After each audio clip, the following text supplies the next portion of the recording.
مستونگ کے دور افتادہ علاقہ لکپاس کے قریب وسیع آبادی پر مشتمل غریب آباد کے شیلٹر لیس پرائمری اسکول کی خبر کچھ عرصہ قبل وش نیوز پر چلا تھا۔ بالآخر اسکول کو نئی بلڈنگ کی عمارت مل گئی۔ دا اسکول اسے کھنڈرات کمرے سے کہہ رہے ہیں ٹیچر کونے پھیرے تو بعض تکلیف مشکلات کہہ رہے نہ سکے وقت اس پھر مسکے وقت اس برف مسکے دا کمرہ شیف تو سکے لیکن نن علاقہ نا مخلوق ڈپٹی کمشنر بہرام سلیم صاحب ننا چناتا زندگی یہ بچے پھر ننا کہہ رہے ہیں تعلیم چناتا زیادہ کرے جیسا ماشاء اللہ تقریباً کہہ رہے ہیں ننا ٹیچرہ غازر باش ہو ڈیلی ننا ٹیچرہ کہہ رہے ہیں محنت کرنے گا ٹیو اور نن واللہ کہہ رہے ہیں ریکویسٹ کہہ رہے ہیں محکمہ تعلیمان کہ ننا اسکولے کہہ رہے ہیں مڈل نہ درجہ تھے تاکہ ننا عمر خوڑ کا نہ چنا کہہ رہے ہیں اور مزید تعلیم کے متاثر مفس شیڈل اسکول کام کر رہا تھا۔ یہاں پہ بچوں کو انتہائی مشکلات ہو رہی تھی پڑھنے کے لحاظ سے اور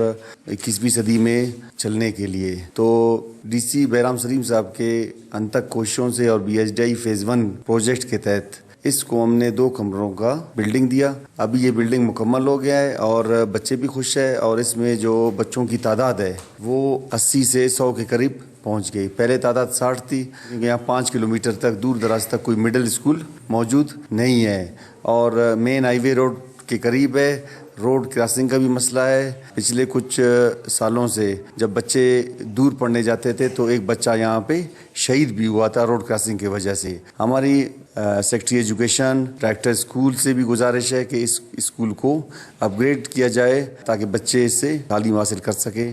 اس سے قبل اسکول 2 کچے اور انتہائی خستہ کمروں میں قائم تھا۔ علاقے میں آس پاس کوئی مڈل اسکول موجود نہیں، جبکہ زیادہ تر آبادی غریب اور والدین اپنے بچوں خصوصاً بچیوں کو دور دراز کے علاقوں میں تعلیم کے لیے بھیجنے کی استطاعت نہیں رکھتے۔ انہوں نے حکومت بلوچستان سے مطالبہ کیا کہ بچوں کے بہتر تعلیمی مستقبل کو مد نظر رکھتے اسکول کو مڈل تک اپ گریڈ کیا جائے تاکہ مقامی طلبہ اپنی تعلیم بلا تعطل جاری رکھ سکے۔ فیض درانی، وش نیوز، مستونگ۔